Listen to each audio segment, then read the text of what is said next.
told Melissa Francis she's kind of a perv magnet.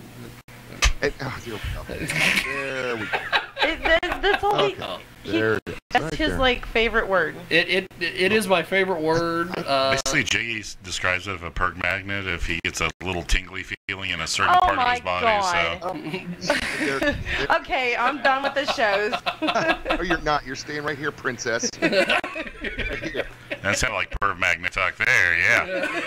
You ain't going anywhere, princess. You're staying right here. Yeah. You've been a bad girl. Daddy gonna spank you. Whap, whap. But yeah, Michael Game has resurfaced. I may see if is that because the statute of limitations has run out on that? Well, that too. I'm a funny guy. I come up with. I mean, the only person that was better than me was Bobby Heenan. I mean, come on now. The brain. Bobby the Brain. Nick Bockwinkel. He was awesome. So was Bockwinkel. Let's see here. Let's try to find Mr. Matt Slayer. Damn it. John, now I have that stupid song in my head. Matt Slayer. Which one? Getting jiggy with it. Let's add him to the call. Hey, just a second. Hey, Jaybird. You could sit there and think of Queen's Bicycle. That's more annoying if you want. So we are going to get in the in the second hour here. We are going to cover Summer Nights. We got the poster here. DJ Spawn. How did you get Spawn to come down for this thing? What happened was... Is his microphone working? I'm not sure what's going on. Did you meet me over by the taco cart? If I know the other half of last Equinox's mic was working because when he was talking shit to the New Era podcast, he was like. No, I can't hear that one. Well, I heard yours earlier. I don't know what. Yeah, I don't know. I don't know what's going on over there. We need to get Britannia back in here. Hey, she needs to get it figured out. Can you come check she needs to get it figured out because she knows what she's doing. Last night I was told by Adam Pena the only reason they keep Brittany around is because she knows what she's doing with the equipment. So. I don't know what I'm doing with audio equipment. Yeah, you do. You're smarter than all the rest of us. Come on now. What he said. Yeah, what he said. What he said.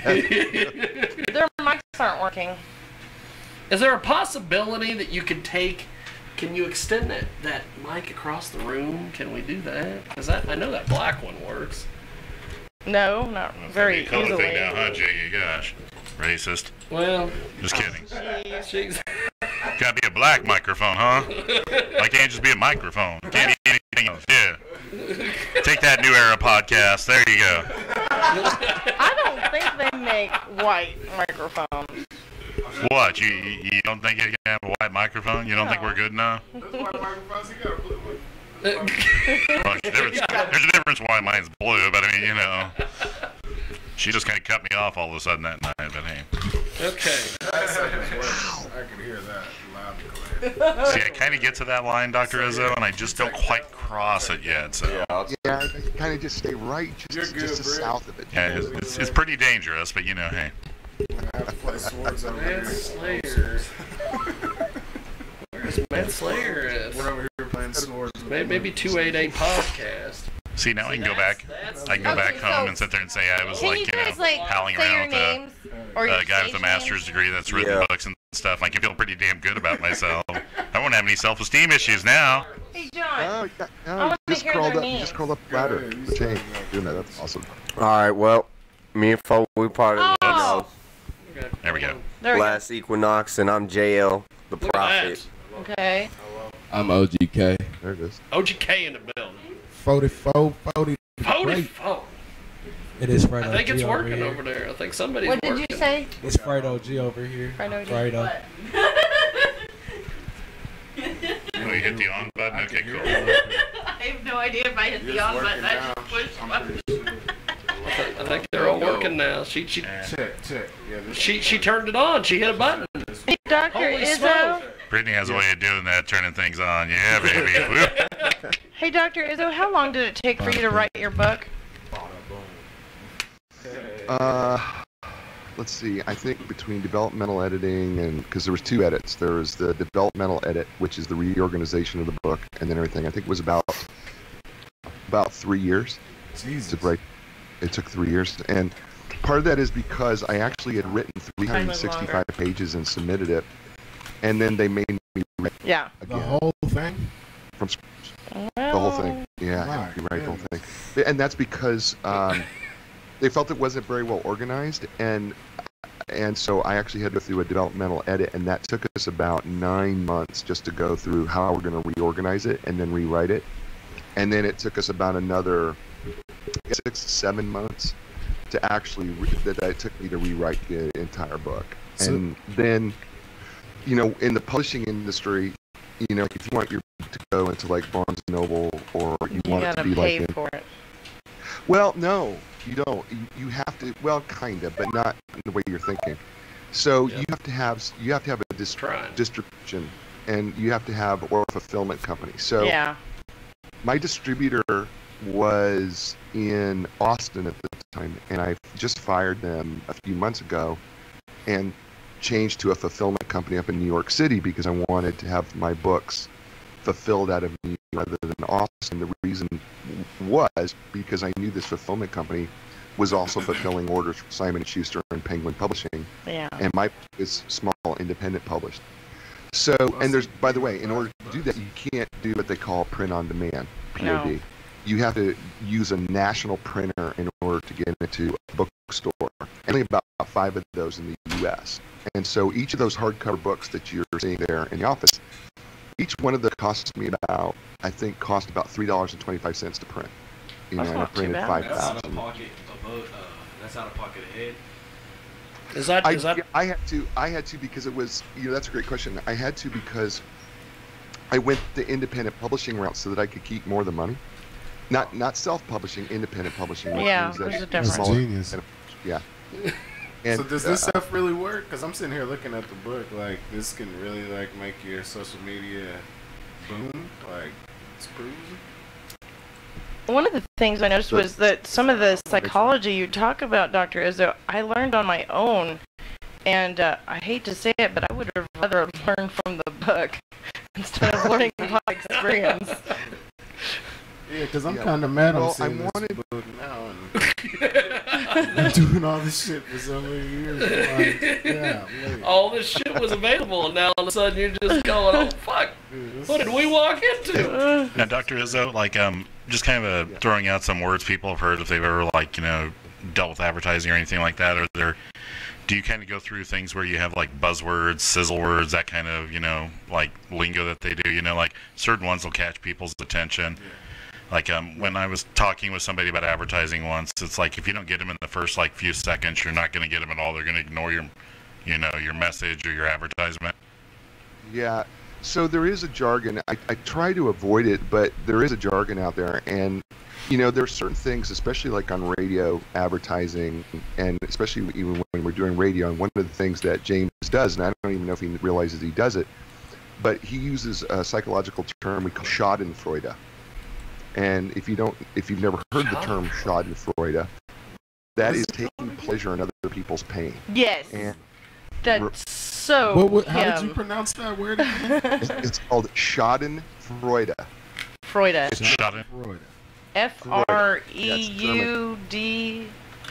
E. I was right. Schadenfreude. And then the other thing I think advertisers don't realize, and actually, you know, guys that just came on, you know, because I know guys rap and they have a tremendous power that most of us don't have online, that they can really take advantage of if they realize it, and it's called parasocial contact. And parasocial contact is a psychological term that people will follow people who have celebrity or fame statuses just because they want to feel like they're part of their entourage, even if the guys don't even know that those people exist. Mm-hmm. And so they can take advantage of that as being musicians and celebrity figures. They can take advantage of that by endorsing certain things, or, you know, by the way that they do certain things that they go, because they use the celebrity status in their favor, and we call that connection. From people who don't even know you, we call that social contact. meaning, and it's been around forever. But it's just that they want to feel a part of you. It's the reason why Justin Bieber has 70 million followers. Justin Bieber has nothing to say. He never had anything to say. He never Justin has. Bieber's from the beginning. I like the song. I just want to. Was it the "Love You" song? Because it's a key word for. You got to hear the last Equinox if you're into that. Yeah. Now we talking. Now we talking. Uproar, baby. Matt Slayer is currently drunk, apparently, on Skype. Sound like Jarrell last night. And so, boy.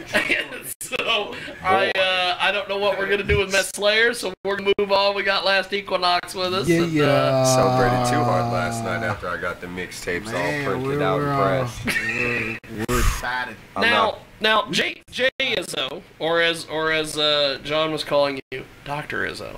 I like it. Well, he's got the masters and everything like that, so he's like, I want to, call him the right things, You want to call him the right things, well, just as long as you don't call him late for dinner. No, that's me.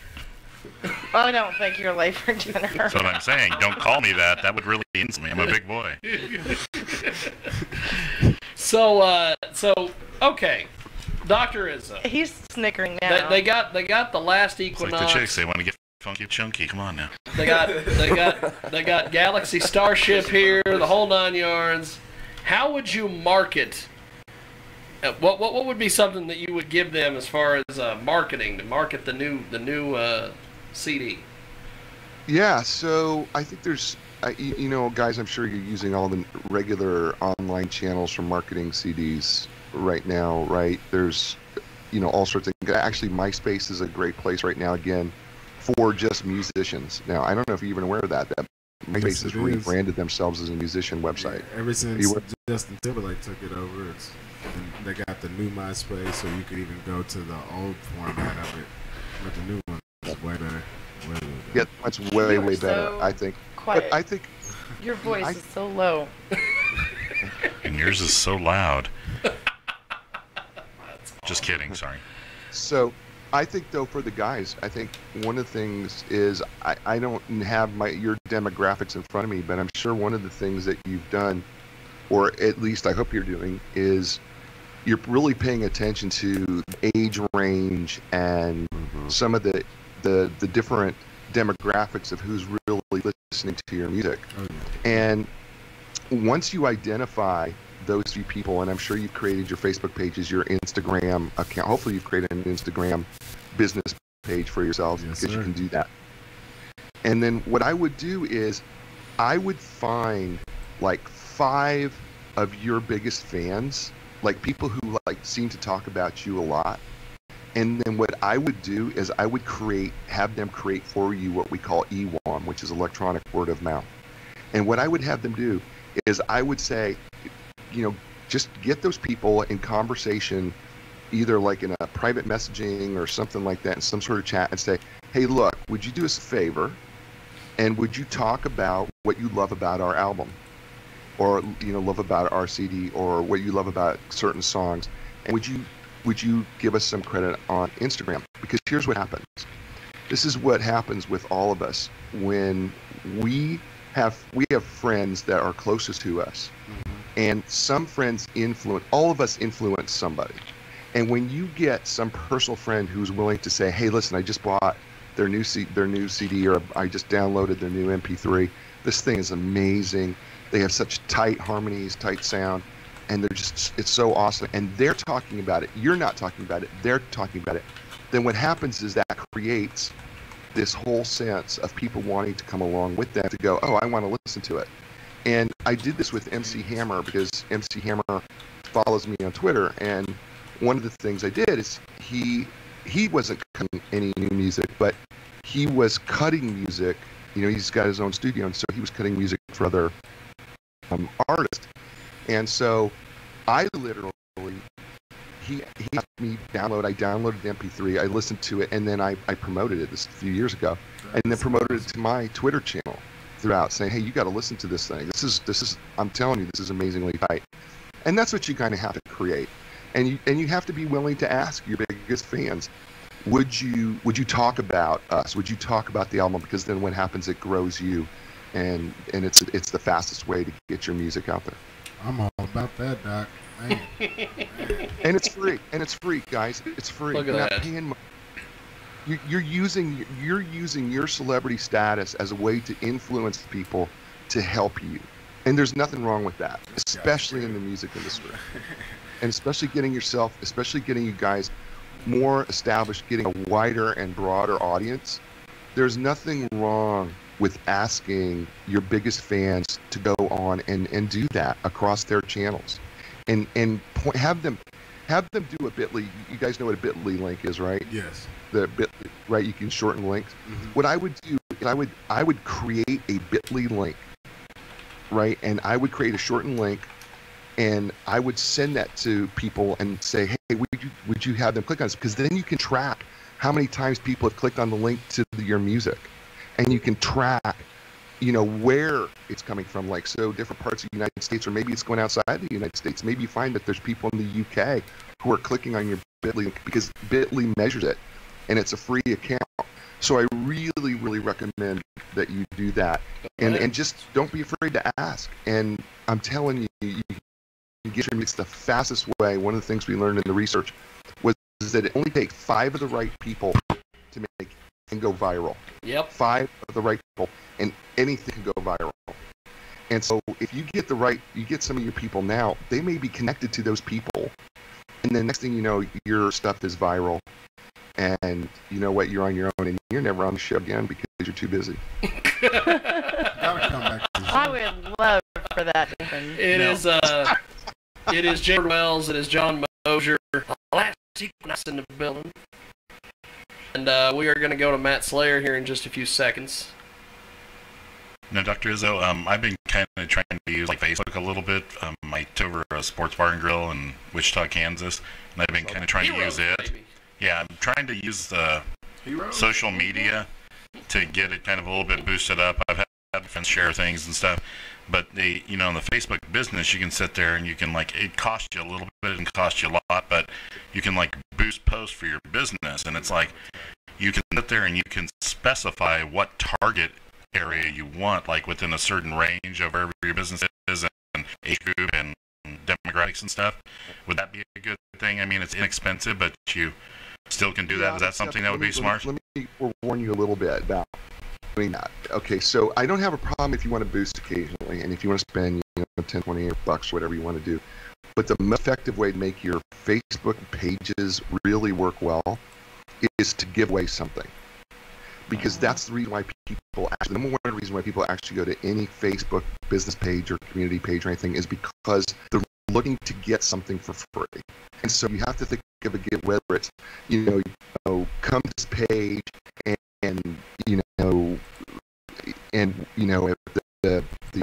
we'll pick at random everybody who comments on Heroes, give away a free appetizer.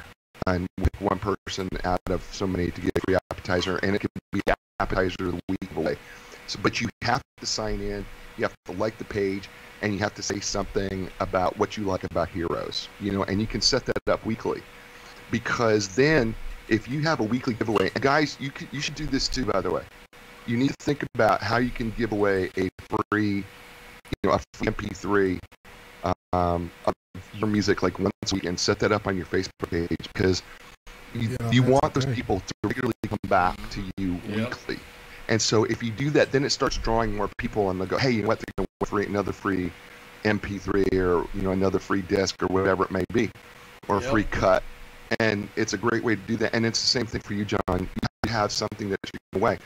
And so just do that on a regular basis, because then what it is you're not just broadcasting out to people, you're actually now trying to attract people to you who want to interact with you. And that's the danger of doing Facebook advertising. We advertise, but we're not interacting. And we have never interacted with an advertisement ever, but we will interact with somebody who's giving away something. Well, Doc, we're just going to go ahead and move you on in. So, go ahead and start packing your bags real fast. We'll be done in a minute. I think I might have to. Well, I was using it kind of I'm gonna hold him in the dungeon so I can get all the research I can get out of him. And then I used it more to just kind of let people know about something per se, not so much on the things like the couple of times I boosted a post, we had somebody that was kind of famous in there or something. Like, hey, young Danny, you see this person? Fan, wasn't he? Yeah, one of those guys. And then there was another thing. I was just letting him know in a couple of weeks I'm going to roll out a new like happy hour program or something. That's kind of what I was just so people would look for it. Yeah, I mean, I think those things are great, and I do think those things are great. But one of the things, John, that and guys, I know you're there too. You're listening. One of the things about social media that we've got to keep in mind here is that it is social first and media second, not media first and then social second. So you've got to always figure out a way that when I'm using these platforms, regardless of what the platform is, how am I creating conversation? How am I creating interaction? How am I creating that social aspect? So if you're just saying, hey, look, we've got so-and-so coming down to our restaurant on such and such, or hey, we just put out a new check it out. Well, that's great, but if I want to create conversation, I've got to have something that says, hey, if you were at Heroes, and if you know somebody, tell Heroes, we're giving away, this is the appetizer giveaway of the week. Come in, get your free app, just say, we want to hear what you love about Heroes the best of the week. Or what is the best sandwich that Hero puts out this week, or whatever that you think. And then you randomly pick somebody, and then you send them, you give them and go, hey, this week's winner is so-and-so, and you put their name on the page.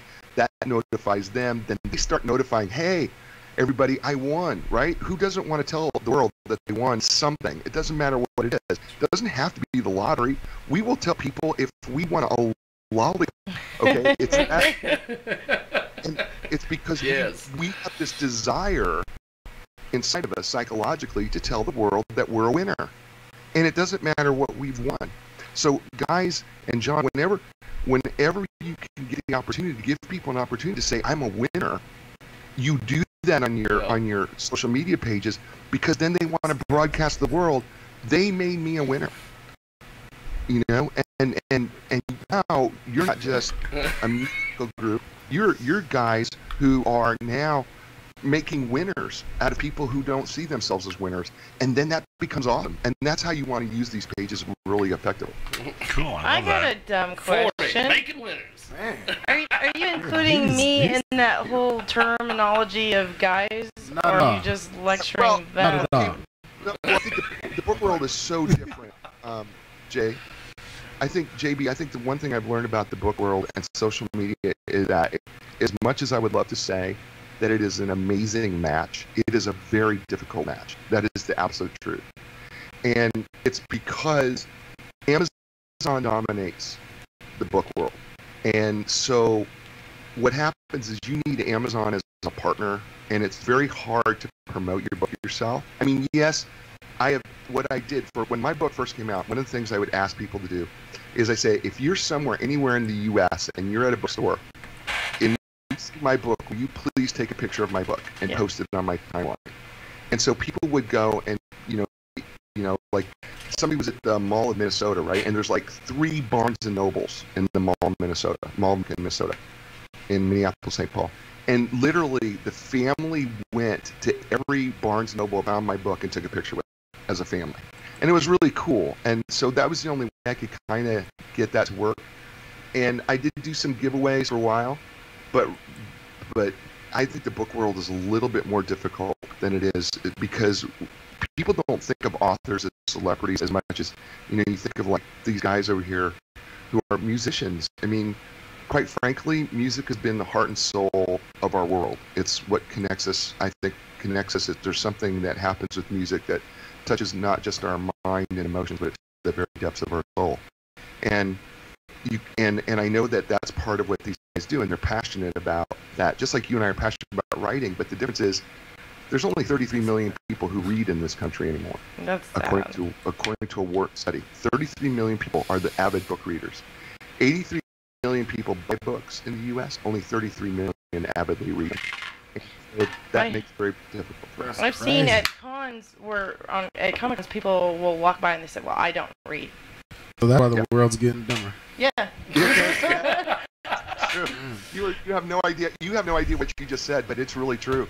It It is absolutely true. When you just want to stop learning, you want to stop broadening your horizons. Too many things that can read for people and do for people. Well, it's more like a common sense thing. It's like I have people at work. I mean, in the restaurant business, they're like, "Oh, this printer isn't." And you go, "So what did you do?" And they're like, "Well, it's just not printing." And you go, "Did you use any problem-solving skills?" Like, did you check to see if it had power? These are people with a 3.9 GPA in college, and that's crazy. Yeah. I think that's why I really like the Sudoku games, and then there's games on apps on the phone where it'll work your brain with solving problems. Yeah, there's an app out there called Right Brain. Say wait, what did you say? There's an app out there called Right Brain, Left Brain, and you can actually work both sides of your brain. It's pretty cool, and it has you do fun little games to actually work both sides of your brain. What's it called again? Right brain, left brain? It's right brain, left brain. Yes, that's what it's called. And it's I just agree with Houston was saying, just read. Yeah, just fucking read. Parents need to tighten up, you know what I mean? And people themselves just need to tighten up. Fucking read. Like, how else do you expect to live? Like stuff like that pisses me off. But that's why they take out like cursive writing in school. Like, oh yeah. You kidding me? So does this mean you're gonna read my book? I read myself all the time. I gotta They're gonna read my book. You have it? Yes. Let me have it. Okay, so who's talking? Who's talking right there? That is 40. 40. Okay, 44 to Big Star. I want Star, stage, and screen. Go ahead. I think that guys in your musical field get and I don't mean this to be a pun, but get a bad rap, and I'll tell you why. Yes. So often, I think what happens in sometimes R&B and rap music, I think what happens is they think that the people who are musicians are not intelligent, and they are some of the most brightest people in the world. I think they're the most well-read people I've ever run across. They are far more well-read than most politicians that I know, and most business people that I know. And I don't think people give you guys enough credit for just how bright you are. I think they're so anxious to jump on you for so many other things. Yep. That they just do not credit you guys for. I mean, you guys are so well read. I mean, it's just amazing to me when I talk and interact. They are basically as far as artists go. These guys get it, because we have a lot of artists who come through here. You cannot That's do one of my the favorite lyrics questions. that they do if you're not brilliant. Yeah. See? That's one of my favorite interview questions, is ask the musicians, well, what other kind of fields do you do? What reading do you do? What's your favorite books, your movies? I mean, I got some degrees. I got some degrees. I graduated